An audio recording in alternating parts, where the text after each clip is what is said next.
Hello guys, मैं हूं दीपक पंजवानी। जेसी academy के यूट्यूब चैनल पर आप सभी का स्वागत है। दोस्तों, जैसे कि आप सभी जानते हैं, हम कर रहे हैं आईबीपीएस एसओ एग्जाम में जो आपका इंग्लिश का पोर्शन है उसकी प्रिपरेशन, जिसमें दोस्तों आज है हमारी क्लास 8। इसके पहले मेरी 7 क्लासेस आ चुकी हैं फॉर दिस एग्जाम। अगर वो आपने नहीं देखा है तो जाकर के पहले वो देखें। उन वीडियोस का जो प्लेलिस्ट है उसका लिंक मैं इस वीडियो के डिस्क्रिप्शन बॉक्स में रख रहा हूं, आप जाएं, पहले वो वीडियोस देखें, उसमें से सीखे, देन आप क्वेश्चन ये हमारी क्लास 8 को करें, जिससे चीजें सीक्वेंस में आपकी चलती रहेंगी। ठीक है दोस्तों, तो आज की हमारी क्लास है वो है सेंटेंस इंप्रूवमेंट पर। किस बात पर है दोस्तों? सेंटेंस इंप्रूवमेंट पर है हमारी आज की क्लास। तो बहुत इंपॉर्टेंट क्लास होने वाली है, तो शुरू से लेकर एंड तक आप मेरे साथ इस वीडियो में जरूर बने रहें। तो चलिए दोस्तों शुरू करते हैं। बिफोर दैट मैं आपको बोलना चाहूंगा, आपने हमारे चैनल को सब्सक्राइब नहीं किया तो सब्सक्राइब करें, वीडियो को लाइक शेयर जरूर करें और बेल आइकन को भी प्रेस करें। तो चलिए दोस्तों शुरू करते हैं हमारी आज की क्लास को। उसके पहले दोस्त मैं आपको बताऊंगा आज का मोटिवेशनल कोट, इंस्पिरेशनल कोट क्या है। The secret of your future is hidden in your daily routine. दोस्तों, जो आपका फ्यूचर है, आपका कल है, वो छुपा है आपके डेली रूटीन में। कैसा आप रोज दिन निकालते हैं, कैसा आपका रूटीन है, कैसा आपका दिन जाता है, यही चीजें डिसाइड करेंगी आपका फ्यूचर क्या होगा। मतलब अगर आज आप अच्छा रूटीन फॉलो करते हैं, अच्छा काम करते हैं, तो आपका फ्यूचर भी अच्छा होगा। यानी अगर आप एक अच्छा रूटीन बनाते हैं अपने दिन के लिए, तो एक अच्छा फ्यूचर आपका वेट कर रहा है। तो दोस्तों, एक अच्छा रूटीन फॉलो करने की कोशिश करनी है आपने। जो भी आप टाइम टेबल बनाए वो रेलेवेंट बनाए और अच्छा बनाए, जिसमें हेल्दी एक्टिविटीज इन्वॉल्व होनी चाहिए। अदरवाइज आगे जो आपका फ्यूचर होगा वो भी वैसा ही होगा जैसा आप अभी जी रहे हैं अपनी लाइफ को, जैसा रूटीन फॉलो कर रहे हैं। तो दोस्तों, ये था हमारा आज का मोटिवेशनल कोट। इस मोटिवेशन के साथ हम अपनी क्लास में बढ़ते हैं आगे। अच्छा दोस्तों, जैसे कि मैं आपको हर बार बता रहा हूं कि आईबीपीएस एसओ के लिए दोस्तों हमारे पास है आपके लिए एक बहुत बढ़िया बैच, जिसमें आपको मिल जाता है 150 प्लस रिकॉर्डेड वीडियो लेक्चर्स। अगर आप वो बैच कर लेते हैं तो आपको बहुत अच्छा एग्जाम में स्कोर करने का, स्कोर आपका बहुत अच्छा बढ़ सकता है एग्जाम में। इसके अलावा जो उसके प्राइस हैं दोस्त, जनरली उसके प्राइस होते हैं हमारे उस बैच के 999, बट बिकॉज अभी उस पर ऑफर चल रहा है तो वो बैच है सिर्फ 199 का। ठीक है दोस्तों, इसके अलावा चूंकि आईबीपीएस एग्जाम आपका आ रहा है, जस्ट आपके पास में है, तो स्टूडेंट अफोर्ड कर सकें, इसीलिए हमने वो बैच का प्राइस रख दिया है 99 रुपीज ओनली। वैलिडिटी कितनी होगी? 99 डेज, यानी 1 रुपी पर डे आपको पड़ेगा। तो बहुत अच्छा बैच है, आप चाहें तो इसको लेके अपना स्कोर बूस्ट कर सकते हैं एग्जाम में। चूंकि ये वीडियो कलेक्शन है, बहुत सारी वीडियोस आपको मिल जाती हैं, तो आपके लिए एग्जाम में इसमें बहुत फायदा होने वाला है। तो चलिए दोस्तों शुरू करते हैं। अच्छा दोस्तों, लास्ट क्लास में हमने आपको दिया था एक होमवर्क क्वेश्चन। बहुत सारे लोगों ने उत्तर भी दिया, सही दिया गलत दिया, ठीक है, लेकिन आपने आंसर दिया। जिन लोगों ने सही दिया वो बहुत बढ़िया, जिन्होंने आंसर नहीं गलत दिया है वो बढ़िया है, एटलीस्ट उन्होंने ट्राई किया। लेकिन जिन्होंने आंसर नहीं दिया उन्होंने गलती की। दोस्तों, आपका एग्जाम है, at least you have to try. ठीक है, आंसर तो करें कम से कम, जो भी होगा बाकी बाद में देखेंगे। तो चलिए पहले जिन्होंने आंसर किया है उनके लिए आंसर रिवील करते हैं, क्या उत्तर है दोस्तों। हाँ तो भाई, जिन लोगों ने ऑप्शन बी आंसर किया है वो बिल्कुल सही हैं। यानी दो दो दोस्तों, ऑप्शन बी वाले जितने भी लोग हैं वो बिल्कुल सही है। यहां पर जिस पे स्क्रीन पर मैं आ रहा हूं, यहां पर all other options are correct है, कुछ ज्यादा इंपॉर्टेंट नहीं है, यहां प्रपोजिशन है। अगर आप देख नहीं पा रहे हो तो मैंने आपको बता दिया। तो दोस्तों, ऑप्शन बी आपका बिल्कुल सही था। अच्छा, क्यों है ऐसा मैं आपको बता रहा हूं। दोस्तों, ये जो क्रेडिटेड था, एक बार मैं सेंटेंस पढ़ देता हूं आपके लिए।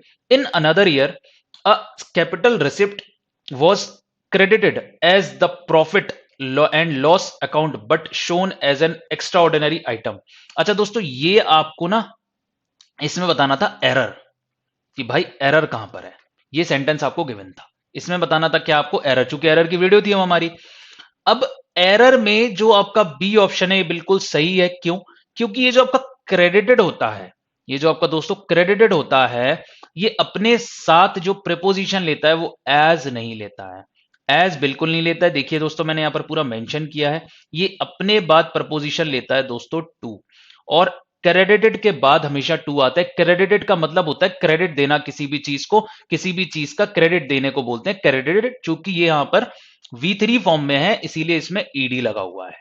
ठीक है, तो दोस्त यहां पर एज आना गलत होगा। क्रेडिट के बाद हमेशा टू लगता है, preposition always followed by two, हमेशा टू लगता है किसके बाद, क्रेडिट के बाद। ये सारा सोल्यूशन मैंने आपको दिया है कि as should be replaced with the preposition to because the word credited is always followed with to. बाकी सब कुछ ठीक है। उम्मीद करता हूं आपको समझ आया होगा क्या इसका सोल्यूशन है। मैं इसको एक बार क्लीन कर देता हूं, चाहे तो आप इसका स्क्रीनशॉट ले लें जिससे आपके एग्जाम में रिवीजन में आपको काफी मदद, आप चाहें तो स्क्रीनशॉट ले लें। तो चलिए दोस्तों बढ़ते हैं हमारी क्लास की तरफ। आज की क्लास है हमारी किस पर, आज है हमारी दोस्त सेंटेंस फ्रेज रिप्लेसमेंट बोल रहे हैं आप। जो आपका सेंटेंस में एक पार्ट होता है अंडरलाइन वाला हिस्सा, आपको उसे रिप्लेस करना होता है। एक फ्रेज रिप्लेसमेंट हम इसे बोलते हैं। होगा क्या, मैं आपको शॉर्ट में बता देता हूं। एक सेंटेंस मैं आपको दूंगा जिसमें एक फ्रेज होगी अंडरलाइंड। उस अंडरलाइंड फ्रेज अगर आपको सेंटेंस के हिसाब से गलत लग रही है तो आपके पास होंगे option A B C D. ठीक है, आप इनको इनकी सुटेबिलिटी के हिसाब से लगा दें। अदरवाइज अगर आपको गिवन सेंटेंस सही लग रहा है तो आप ई लगा दें, जो कि होगा नो रिप्लेसमेंट। तो ये इस क्वेश्चन का मतलब है, चाहे तो आप तसल्ली से पढ़ ले, मैंने आपको समझा दिया है।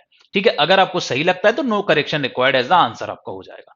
तो चलिए जानते हैं हमारी क्लास का पहला सवाल आज फ्रेज रिप्लेसमेंट का, सेंटेंस करेक्शन का। जल्दी से बताएं, पहला सवाल है आपके सामने। The two Koreans have been divided along the world's most heavy fortified border since 1950 to 1953, ending Korean War with an armistice, not a peace treaty। जल्दी से दोस्तों मुझे बताइए, क्या आपको ऑप्शन ए सही लग रहा है, बी सही लग रहा है, सी डी या गिवन बिल्कुल सही लग रहा है आपको जो दिया हुआ है?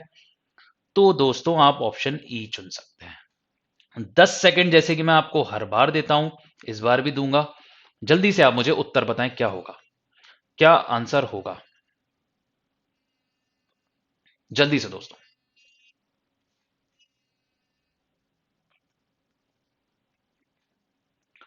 जल्दी से बताएं दोस्तों, क्या होगा, क्या उत्तर हो सकता है? 10 सेकंड जैसे कि मैं आपको हर बार देता हूं, इस बार भी मैं आपको 10 सेकंड दे रहा हूं। जल्दी से करने की कोशिश करें, आंसर जरूर दें दोस्त। आंसर आपको 100% देना है, एटलीस्ट ट्राई करना है।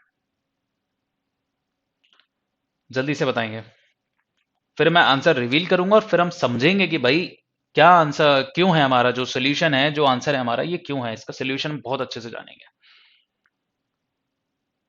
तो चलिए दोस्तों उत्तर जानते हैं, काफी टाइम मैंने आपको दे दिया। हाँ भाई, जिन लोगों ने ऑप्शन ए चुना है ये बिल्कुल सही है। जिन लोगों ने ऑप्शन ए चुना है ये बिल्कुल सही है। ठीक है दोस्तों, अब समझते हैं हम इसका सोल्यूशन। दोस्तों ऐसा है, मैं आपको बता दूं, जब भी आपको पॉइंट ऑफ टाइम की बात करनी हो, मैं आपको बता रहा हूं, पॉइंट ऑफ टाइम की बात करनी हो, पॉइंट ऑफ टाइम मतलब कहां से चीज शुरू हुई, उसके लिए आप लगाते हैं सिंस। ये बात हमेशा याद रखना। चूंकि यहां पर देखिए बोल रहा था the two Koreans have been divided along the world's most heavily fortified border since 1950 to 1953। दोस्त यहां पर एक पॉइंट ऑफ टाइम, एक टाइम है, उसका प्रॉपर पॉइंट लगा रहे हैं कि हाँ भाई इतने से बात हो रही है। तो दोस्त हमेशा इसके लिए हम सिंस लगाते हैं, ये बात याद रखना। चूंकि सिंस एक रीजन भी देता है, चूंकि सिंस एक रीजन भी देता है, तब भी यहां पर सही होगा। तो यहां पर देखिए एज नहीं होगा, आफ्टर नहीं होगा, आफ्टर तो खैर प्रॉपरली गलत होगा, बिकॉज भी नहीं होगा, सेंस नहीं देगा। इसके बाद लड़ाई है आपकी नो इंप्रूवमेंट में, चूंकि यहां पर भी सेंस है और यहां पर भी सेंस है। Since 1950 to 1953 ending Korean war with an armistice not a peace treaty. फिर अगर मैं ये लगाता हूं since the 1950 to 1953 Korean war ended with an armistice. दोस्तों ऐसा है, ऑप्शन ए आपका ग्रामेटिकली थोड़ा ज्यादा बेहतर है। ऐसा इसीलिए चूंकि ये जो आपका दा लगा हुआ है, ये जो आपका दा लगा है ये है डेफिनेट आर्टिकल। कोरियन वॉर के आगे अगर आप दा लगाओगे और फिर एक टाइम पीरियड दिया है तो ये उस चीज को प्रॉपरली डिनोट करता है कि हाँ दोस्त इस चीज के बारे में बात हो रही है और ये हमारा टाइम पीरियड है। इसीलिए ग्रामर की वजह से ये वाला सेंटेंस इसकी वजह इससे जीत जाएगा। तो आपका ऑप्शन है बिल्कुल सही होगा, ये मैंने लिखा हुआ है कि रिप्लेस करेगा बोल्ड पार्ट को सिंस। आपका ये डिस्क्राइब कर रहा है रीजन, सिंस आपका रीजन डिस्क्राइब करता है और एक ग्रामेटिकली बिल्कुल सही सेंस आपका ऑप्शन ही दे रहा है। उम्मीद करता हूं आपको समझ आया होगा, ये हमारा पहला क्वेश्चन। चलिए बढ़ते हैं क्वेश्चन 2 की तरफ आज की क्लास के। जल्दी से दोस्तों करने की कोशिश हम जरूर करेंगे। आपके पास है 10 सेकेंड। जल्दी दोस्तों करें।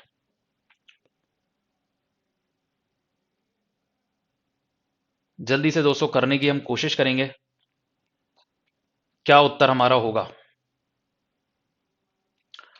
The setting up of territorial nation states in South Asia on the basis of religious or ethnic identities cannot bring any improvements in the lives of people. काफी अच्छा सवाल है। अगर आपने थोड़ा भी दिमाग लगाया तो बहुत मजा आएगा आपको ये सवाल करने में। जल्दी से दोस्त बताना है। आपकी कॉमन सेंस पर है ये सवाल।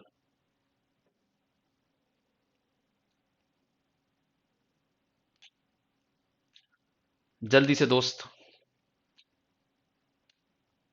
क्या उत्तर होगा? फिर मैं आपको आंसर रिवील करता हूं इसका। चलिए दोस्तों, अगर ज्यादा टाइम आपको चाहिए तो 10 सेकंड से ज्यादा तो वीडियो का पॉज कर सकते हैं, बट लेकिन इसके लिए सही टाइम है वो 10 सेकंड ही है जितना मैं आपको देता हूं। तो चलिए दोस्तों, जानते हैं उत्तर क्या होगा। दोस्त, जिन भी लोगों ने ऑप्शन बी चुना है दे आर परफेक्टली करेक्ट। ये बिल्कुल सही है। परफेक्टली करेक्ट गलत होगा, बहुत ज्यादा सुपरफिशियल होगा, वो एब्सोल्युटली करेक्ट होगा। ठीक है, बिल्कुल सही है। तो दोस्त, बी जिन्होंने लगाया है वो बिल्कुल सही है। क्यों? देखो दोस्त, ऐसा होगा। आपको सबसे पहले बोला था the setting up of territorial Nations, territorial nation states in south Asia on the basis of religious or ethnic identities have not brought about any improvement। दोस्त, इसमें ये वाली जो सेंस है ये बिल्कुल सही होगी। किस वजह से? क्योंकि ब्रॉट अबाउट लगा हुआ है। अच्छा, ब्रॉट जो है आपका यहां पर V3 है किसका? ब्रिंग। ब्रिंग अबाउट क्या होता है मैं आपको बता दूं, कॉज टू हैपन। ये एक फ्रेजल वर्ब है। ये हो जाएगा आपका cause to happen. Cause to happen, इसका मतलब होता है कॉज टू हैपन। ठीक है दोस्तों, ब्रिंग अबाउट का मतलब होता है कॉज टू हैपन। तो यहां पर मुझे ये ब्रॉट अबाउट मिल गया जिसका मतलब होता है कुछ कर पाना। तो जो सेटिंग हुई थी ना टेरिटोरियल नेशंस की, setting up of territorial nation states in south Asia on the basis of religious और एथनिक आइडेंटिटीज, कैन, ये आपका हो जाएगा have not brought about any improvement. मैंने जब ये देखा मुझे बिल्कुल सही लगा।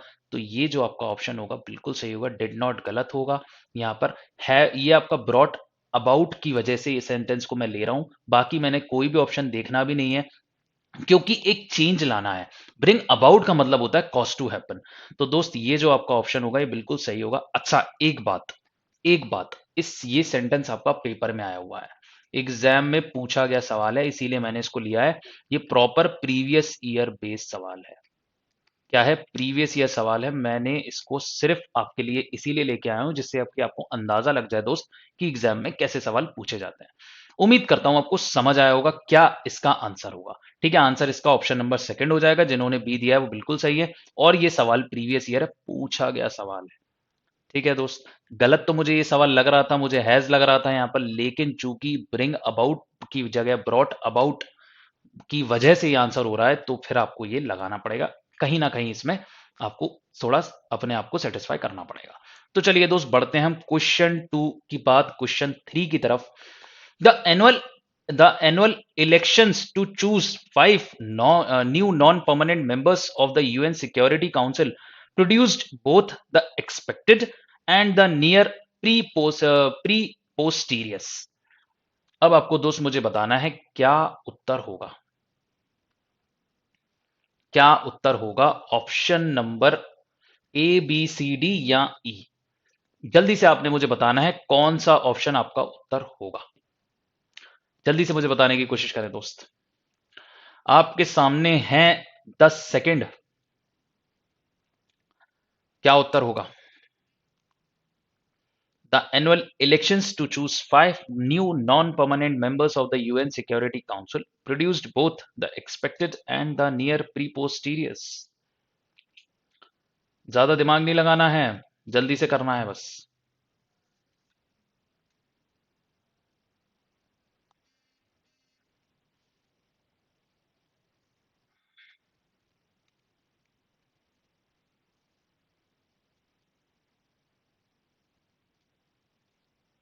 जल्दी जल्दी बताना है दोस्त।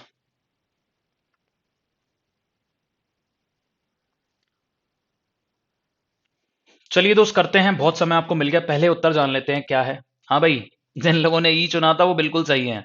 ऑप्शन ई जिन्होंने चुना था वो बिल्कुल सही है दोस्त, ऑप्शन ई, कोई करेक्शन की जरूरत नहीं है। अच्छा क्यों नहीं है ये भी समझो। देखो सबसे पहले मैं सेंटेंस पढ़ूं। The annual election to choose 5 new non permanent members of the UN security council produced both the expected and near preposterous. Preposterous मतलब होता है अनएक्सपेक्टेड या बिना सोचा हुआ, बेतुका, एब्सर्ड भी बोल सकते हैं उसे, रेडिकुलस। ठीक है, ये होता है। तो दोस्त यहां पर लगा था बोथ। बोथ का कनेक्टिव क्या होता है? एंड। ये आपको पता होना चाहिए, अगर आप कंजंक्शंस पढ़ेंगे तो आपको पता लगेगा बोथ का कनेक्टिव एंड होता है। तो जब मैंने ये देखा तभी मुझे लगा था कि हाँ यार ये तो दोनों ठीक है, तो ये आंसर हो सकता है। फिर बोलता है has produced the unexpected and the near preposterous. दोस्त अगर आप बाकी के ऑप्शंस पढ़ेंगे ये तो सेंसलेस है, ये इज बोथ, ये इज बोथ, लेकिन आप जब भी सेंटेंस पढ़ेंगे ये ठीक है। इस प्रोड्यूसेस ये भी चलेगा, लेकिन जो ग्रामेटिकली है ना दोस्त, तो ये आपका जो गिवन है ये बिल्कुल सही है। अगर आप बाकी के ऑप्शन सारे पढ़ोगे तो आपको जो गिवन है ना ये सबसे बेहतर दिखेगा। दैट्स द रीजन मैंने इसको आंसर आपको बताया। तो ऑप्शन ई, इसमें कोई करेक्शन की जरूरत नहीं है। जिन लोगों ने ई चुना है उनका लेवल बहुत बढ़िया है एग्जाम के लिए, इस समय सिलेक्शन के बहुत पास है आप। तो चलिए दोस्तों, इस खुशी के साथ बढ़ते हैं क्वेश्चन नंबर 4 की तरफ। Despite giving the fact that almost half the workforce in the country is still engaged in farming, farmers voice, अच्छा ये फार्मर में अपोस्ट्रोफी है, ठीक है, पढ़ा ही होगा आपने। फार्मर्स वॉइस, फार्मर्स की आवाज या उनका दुख बोलते हैं are naturally an important electoral plank. एक बोर्ड होता है, एक स्ट्रॉन्ग चीज के लिए यूज करते हैं, ठीक है। अब दोस्तों आपके सामने है 4 ऑप्शंस, चेंज वाले, एक है बिना चेंज वाला। जल्दी से मुझे बताएं क्या उत्तर होगा। इस क्वेश्चन के लिए मैं 5 सेकंड दूंगा आपको। बहुत अच्छा सवाल नहीं है, ठीक सवाल है। जल्दी से मुझे बताएं क्या उत्तर होगा। जल्दी से मुझे बताइए, कॉमन सेंस का इस्तेमाल करें और सवाल को जल्दी करें।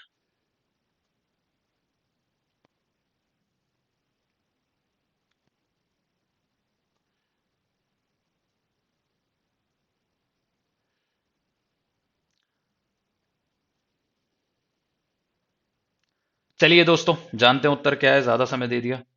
हाँ जी दोस्तों, जिन्होंने ऑप्शन सी चुना है ये बिल्कुल सही है। जिन्होंने ऑप्शन सी चुना है ये बिल्कुल सही है। ऐसा क्यों है आपको बताता हूं। सी वाले दोस्तों पूरी तरीके से सही है। अच्छा ऐसा क्यों है सुन लीजिए। अगर मैं देख रहा था डिस्पाइट, डिस्पाइट का मतलब क्या होता है? के बावजूद। इंस्पाइट ऑफ आपने सुना होगा, इंस्पाइट ऑफ आपने सुना होगा, उसका भाई है डिस्पाइट, जिसमें ऑफ नहीं लगता। Giving the fact that almost half the work force in the country is still engaged in farming, मतलब आधे से ज्यादा या आधा लगभग जो वर्क फोर्स है कंट्री में आज भी इंगेज्ड है फार्मिंग में। जो फार्मर्स की क्राई है, उनका दुख है, वो नेचुरली इंपॉर्टेंट है इलेक्टोरल प्लैंक के लिए। तो दोस्त यहां पर इंस्पाइट के बावजूद सेंस गलत है, तो डिस्पाइट वाला आपका गलत हो जाएगा ऑप्शन, यानी नो करेक्शन रिक्वायर्ड, तो बिल्कुल गलत है।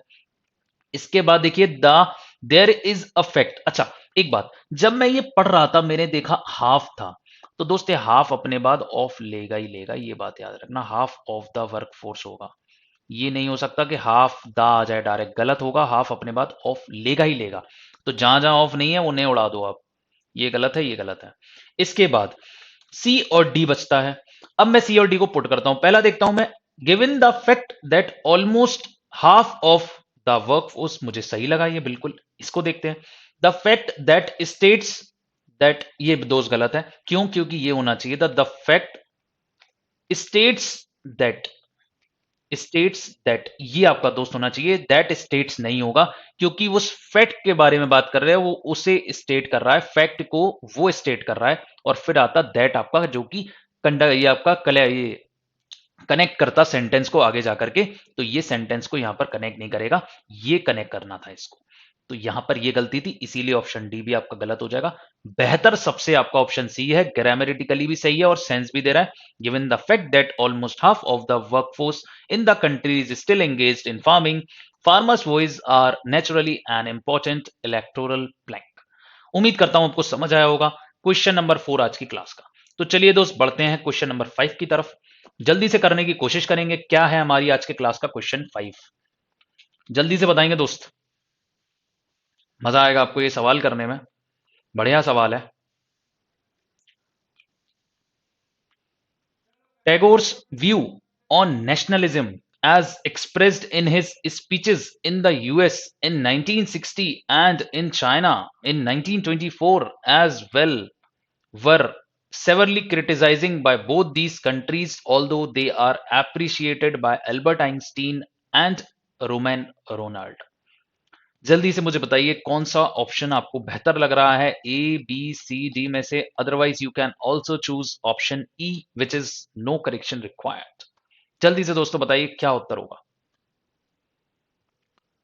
क्या उत्तर हो सकता है, जल्दी से मुझे आप बताएं।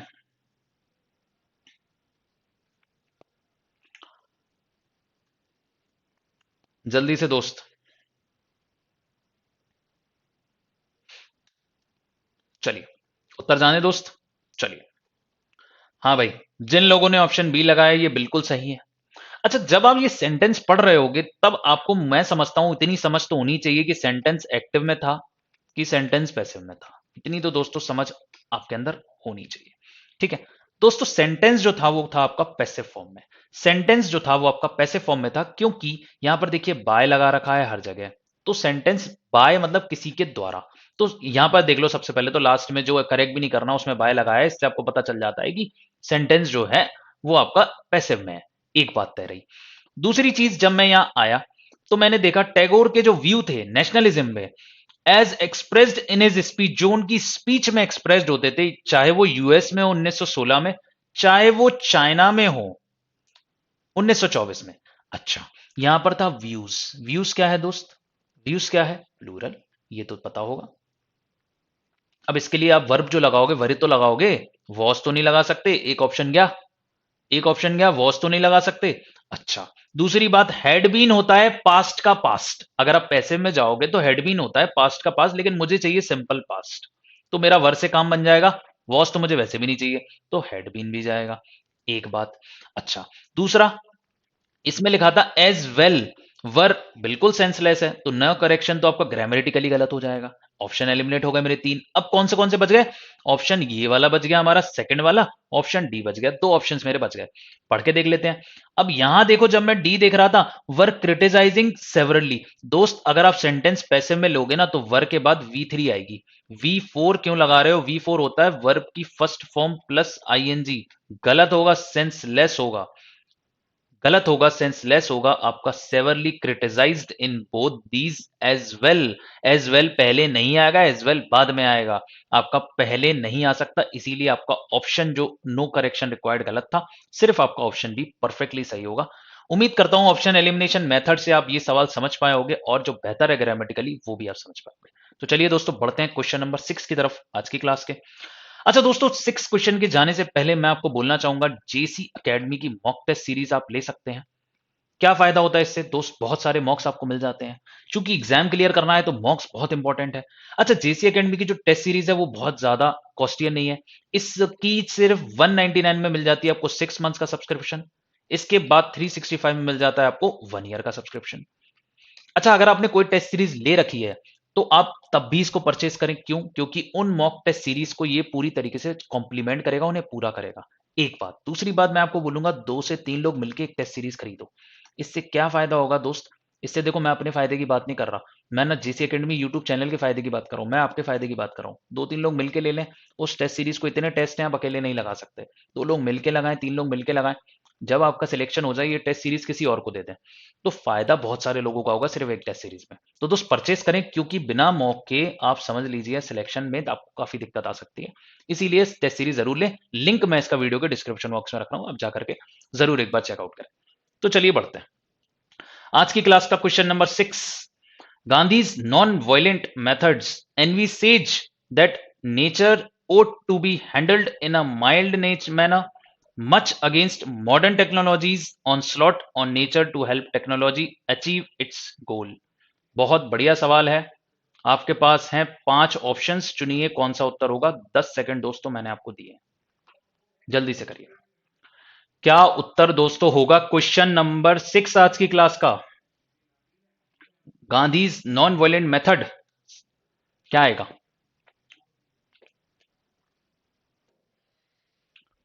जल्दी से दोस्तों।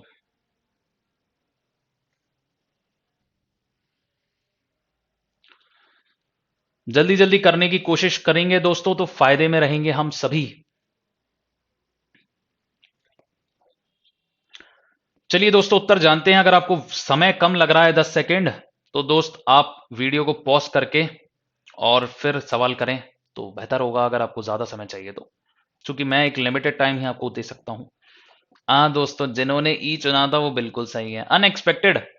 जिनके लिए होगा तो आप भाई बहुत दिक्कत में हैं, क्योंकि बहुत बढ़िया सा सवाल था ये, आपको कर लेना चाहिए था। इतनी प्रैक्टिस तो मैंने खुद से आपको कराई है। क्या था देखिए, समझते हैं। देखिए सवाल जब मैंने पढ़ा, Gandhi's non violent methods envisages, जब मैंने ये देखा तो देखो जो उनके मेथड थे वो हमें आज भी, देखिए जो सेंटेंस था ये हमें एक सीख, एक हमें मॉरल लेसन दे रहे हैं। ये बात तो आप समझ गए, एक मॉरल लेसन हमें दे रहे हैं। अभी भी दे रहे हैं ना, दे के खत्म तो नहीं हो गया, आज भी देते हैं, आने वाले यूथ को भी मिलेगा और उसके आने वाले यूथ को भी मिलेगा ये मैसेज। तो दोस्त एनवी सेज आपका जो रहेगा ये रहेगा प्रेजेंट में। क्या रहेगा? प्रेजेंट में, ना कि ये चला जाएगा पास्ट में। मेथड्स है इसीलिए हम एनवी सेज नहीं लगा सकते, एनवी सेज लगाएंगे। उसके लिए वर्ब जो है हमारी ये प्लूरल रहेगी, ये आपका प्रेजेंट में रहेगा। अब देखो यहां पर एनवी सेज गलत हो जाएगा, ये आपका ये भी गलत हो जाएगा, डिड आपका V2 गलत होगा, एनवी सेज ये हो सकता था। इसके बाद लड़ाई आती है हमारी डी और ई में। क्या थे? ये था envisages that nature ought to be handled. अच्छा, ओट टू बी क्या होता है? ओट टू बी होता है शुड बी। मॉरली कोई काम करना चाहिए आपको, जैसे पढ़ना चाहिए, पेरेंट्स की रिस्पेक्ट करना चाहिए, अपने एल्डर्स की बात माननी चाहिए, इन सब के लिए आप ओट टू भी लगा सकते हैं या ओट टू लगा सकते हैं। ठीक है दोस्तों, नैतिकता के लिए ये सही होता है। लेकिन देखिए यहां पर लगा हुआ है कैन, कैन लगा हुआ है, कैन होता है एबिलिटी के लिए। क्या यहां पर कोई एबिलिटी की बात हो रही है? क्या यहां पर आपकी योग्यता, कोई एबिलिटी की बात हो रही है? नहीं, यहां पर एक मॉरल लेसन दिया जा रहा है, उसके हिसाब से जो आपका गिवन सेंटेंस है ओ टू बी वो बिल्कुल सही है, इसीलिए आपका नो करेक्शन रिक्वायर्ड होगा। उम्मीद करता हूं आपको ये समझ आया होगा। बढ़ते हैं हमारे क्वेश्चन नंबर 6 की तरफ, आज की क्वेश्चन नंबर 7 की तरफ आज की क्लास के। Various forms of traditional wisdom about practical solutions of different problems are considered by environmentalists as more prudent than offered in modern technology। जल्दी से मुझे बताइए क्या उत्तर होगा दोस्त। ये सवाल आपका इजी टू मॉडरेट जाएगा, इस बीच में कहीं आपको मिल जाएगा इसका लेवल। जल्दी उत्तर बताएं, जल्दी दोस्तों, जल्दी से बताएंगे तो मजा भी आएगा सवाल करने में। 7 सेकंड है आपके पास, ओ 10 सेकंड है, मैं 7 सेकंड दे रहा हूं, 10 सेकंड है आपके पास, जल्दी करेंगे। अच्छा, वीडियो पॉज कर सकते हो ज्यादा समय चाहिए तो, मैं तो 10 ही सेकंड दूंगा, इससे ज्यादा नहीं दूंगा, क्योंकि इतना मुझे नहीं देना चाहिए, मैं ज्यादा ही टाइम दे दे रहा हूं बल्कि। तो चलिए दोस्तों उत्तर समझते हैं, 10 सेकंड हो गए आपके। चलिए दोस्तों उत्तर जानते हैं क्या है दोस्त। अच्छा दोस्त, जिन लोगों ने ऑप्शन ए चुना है ये बिल्कुल सही है, 100% इनका ऑप्शन ये जो है आपका आंसर ही सही है। अच्छा क्यों है जान लेते हैं। देखिए सिस्टम क्या था, ये बोल रहा था various forms of traditional wisdom about practical solution of different problems are considered by environmentalist as more prudent than offered in modern technology. एक बात देखिए दोस्त, एज और मोर तो साथ में नहीं आ सकता, ये बात तो आपको पता होना चाहिए। ये एज लगाते हैं हम पॉजिटिव के लिए, ये लगाते हैं हम कंपैरेटिव एडजेक्टिव के लिए। पॉजिटिव डिग्री कंपैरेटिव डिग्री आपने एडजेक्टिव में पढ़ी होगी, तो नो करेक्शन रिक्वायर्ड तो गलत हो गया। एक बात। दूसरी बात, फिर मोरे को ये हमको बोल रहे थे to be more prudent than the ones observed. देखिए बाय एनवायरमेंटलिस्ट के लिए यहां पर हमने ये चीज ये considered by environmentalist to be का यूज यहां पर बिल्कुल सही है। मोर प्रूडेंट, मोर आया, देन आया the ones offered by the modern technology. तो बाय हमें यहां पर चाहिए था, ये तो ठीक था। जहां बाय नहीं है वो सारे ऑप्शन हट जाएंगे। यहां पर नहीं है गलत, यहां पर नहीं है गलत, बाय हमें चाहिए पड़ेगा, क्योंकि बाय आपको लगाना पड़ेगा, यहां पर इंपॉर्टेंट है। मोर प्रूडेंट देन दोज, एनवायरमेंटलिस्ट के लिए थोड़ी दोस्त हमें मोर। अब देखिए यहां पर अगर मैं सेकंड ऑप्शन बी ले रहा हूं तो इसका मतलब निकल जाएगा जो मोर ये यूज हो रहा है ये एनवायरमेंटलिस्ट के लिए यूज हो रहा है। तो हमें ये नहीं यूज करना है, हमें उनकी सोच जो वो बता रहे हैं कि वो जो सोच रहे हैं उनके लिए बताना है मुझे, इसीलिए मुझे यहां पर टू बी लगाना पड़ेगा। अगर मैं ये मोर डायरेक्ट एनवायरमेंटलिस्ट के बाद लगा रहा हूं तो ये जो प्रूडेंट है ये उनके लिए यूज हो जाएगा, जो कि सेंसिबल नहीं है, गलत होगा। ग्रामेटिकली आपका जो ए ऑप्शन है ये पूरी तरीके से सही है। उम्मीद करता हूं आपको समझ आया होगा क्वेश्चन नंबर 7। दोस्तों अगर आप रीडिंग करते हैं ना तो आपको ऐसे सवाल बहुत आराम से आपसे हो जाते हैं। ग्रामर तो ठीक है, मैं मानता हूं इंपॉर्टेंट है, वोकैब भी इंपॉर्टेंट है, लेकिन रीडिंग नहीं आती है तो इन ये दोनों भी आपको बहुत ज्यादा फायदा नहीं दे पाएंगे। इसीलिए डू रीडिंग, जितना पढ़ सकते हो डू रीड, जितना आप कर सकते हो, जितना रीड कर सकते हो पढ़ें, रोज कुछ ना कुछ पढ़ें, ये आपको बहुत आगे ले जाएगा। तो चलिए दोस्त बढ़ते हैं क्वेश्चन नंबर 8 आज की क्लास का। Indian agriculture comes over a long way since independence, with chronic food scarcity giving way to self-sufficiency in grain despite a 2.5-fold increase in population. ये हमारा सवाल था। Has been coming a long way after independence, पहला option. Have grown a long way after independence, second option। Had gone a longer way after independence, C option. Has come a long way since independence, option D. Option E is no correction required. क्या answer होगा जल्दी बताइए, 10 second आपके शुरू हो चुके हैं। जहां मैंने क्वेश्चन खत्म किया 10 सेकंड आपके शुरू। जल्दी से मुझे बताएं क्या उत्तर होगा। 10 सेकंड दूंगा, ज्यादा समय नहीं दूंगा दोस्तों। ज्यादा समय से वीडियो बड़ा हो जाएगा, आप खुद ही बोर हो जाओगे। तो इसीलिए मैं बहुत ज्यादा वीडियो लेंदी नहीं करना है मुझे, लेंथ वाइज बहुत ज्यादा नहीं बढ़ाऊंगा, इसीलिए आप चाहें तो वीडियो पॉज कर दे, लेकिन मैं 10 सेकंड दूंगा। जल्दी से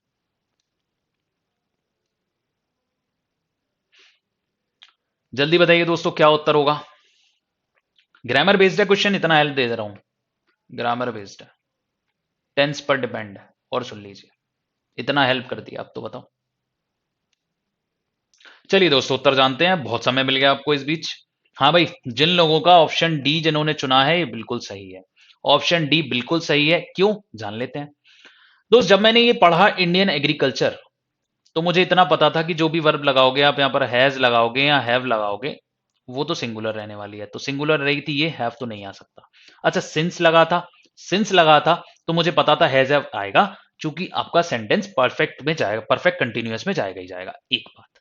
दूसरी बात, इसके बाद आपका जो हैव वाला था ये चला गया। चूंकि अब मैं आगे बढ़ा तो मुझे थोड़ा सेंटेंस पता चला कि जो आपका सेंटेंस है despite has Indian agriculture comes over a long way with chronic food scarcity giving way in self sufficiency in grain despite a two fold increase in population. जब मैं सेंटेंस पढ़ रहा था देन आई फाइंड कि मुझे had नहीं लगाना है। आफ्टर इंडिपेंडेंस के बाद ये बात कर रहे हैं, हैड गॉन पहली बात तो टोटली गलत है, इसके बाद मैं हैड वैसे भी नहीं लगा सकता, ये सेंसिबल नहीं है।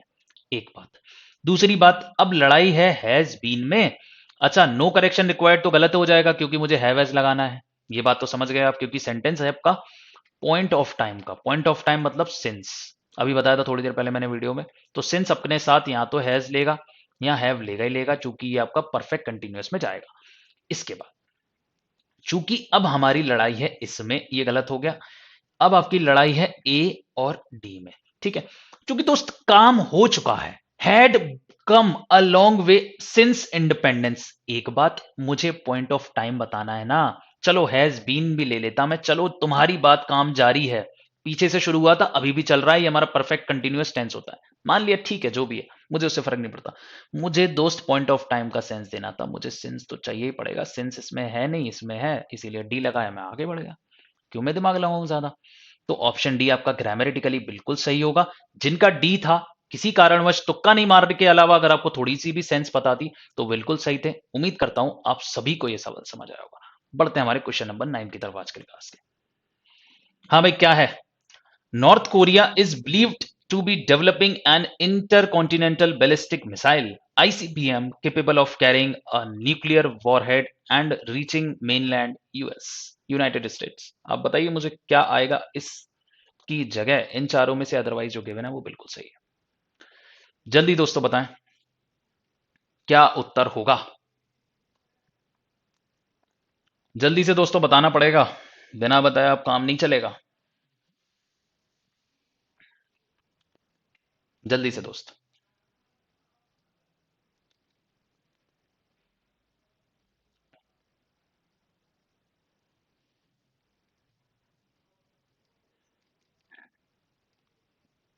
जल्दी से दोस्तों बताएं।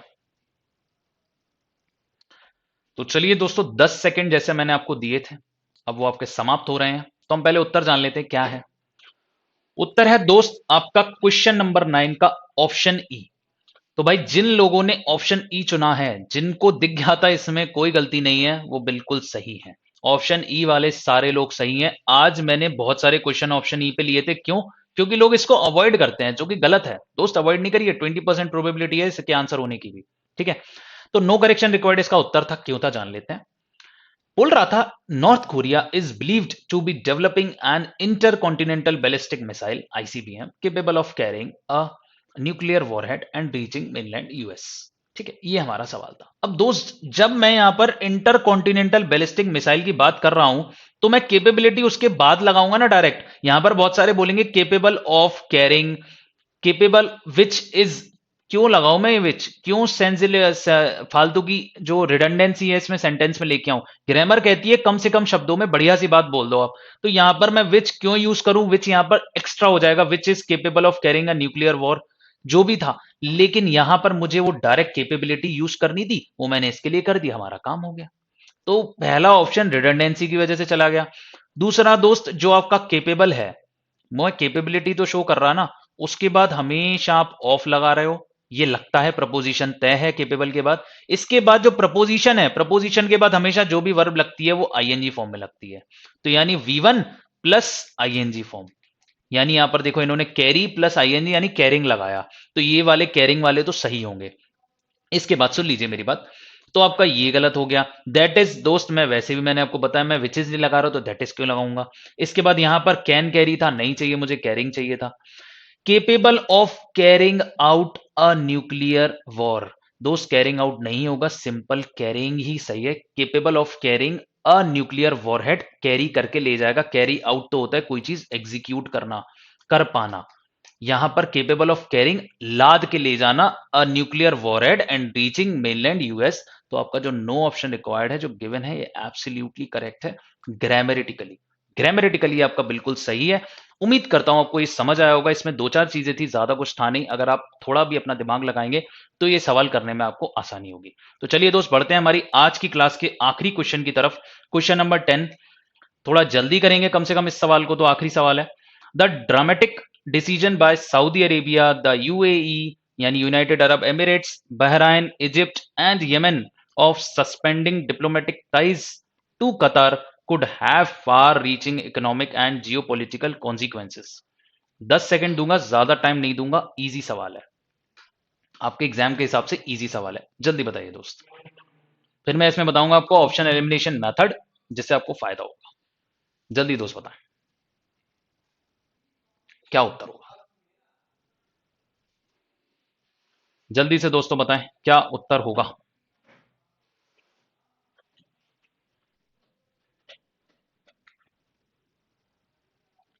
तो फिर मैं आपको उत्तर बताऊं इसका, फिर सोल्यूशन की बात करेंगे। चलिए दोस्तों उत्तर जान लेते हैं, काफी समय मिल गया आपको, ज्यादा चाहिए तो आप वीडियो को पॉज कर सकते हैं। दोस्त जिनका ऑप्शन सी था, जिन्होंने ऑप्शन सी चुना था, वो बिल्कुल सही है, बिल्कुल सही है। ऑप्शन सी आपका उत्तर हो जाएगा, ग्रामेटिकली सही होगा, और मैं आपको पूरा सोल्यूशन बताता हूं अभी। दोस्त बोल रहे हैं the dramatic decision by Saudi Arabia, the United Arab Emirates, Bahrain, Egypt and Yemen of suspending diplomatic ties to Qatar. दोस्त टाई जो आप करते हो किसी से भी तो विथ लगाओगे ना, टू क्यों लगा रहे हो जबरदस्ती का? टू नहीं आएगा, टाई के बाद विथ आता है, टाई विथ होता है हमेशा, उनके संग टाई करना, रिश्ते बनाना, दैट इज टाई विथ। यानी जितने भी बाकी के प्रपोजिशन है, टू गलत, नो करेक्शन गलत। ये सही हो सकता है मुझे पता नहीं, और ये सही हो सकता है अभी के लिए। ऑफ वाला गलत, इन वाला गलत, तो हमारे तीन ऑप्शन तो दोस्त उड़ गए ना। नो ऑप्शन एलिमिनेशन इसी को तो कहते हैं, तीन ऑप्शन हमारे उड़ गए। अब हमारे पास है ए और हमारे पास था सी। अगर हम इसको करते पहले तो suspending the ties of diplomacy, दोस्त टाइज ऑफ डिप्लोमेसी क्या ग्रामेटिकली सही होगा? मुझे ईमानदारी से एक बात बताओ, पढ़ने में ही लग रहा है कि कुछ तो लोचा है।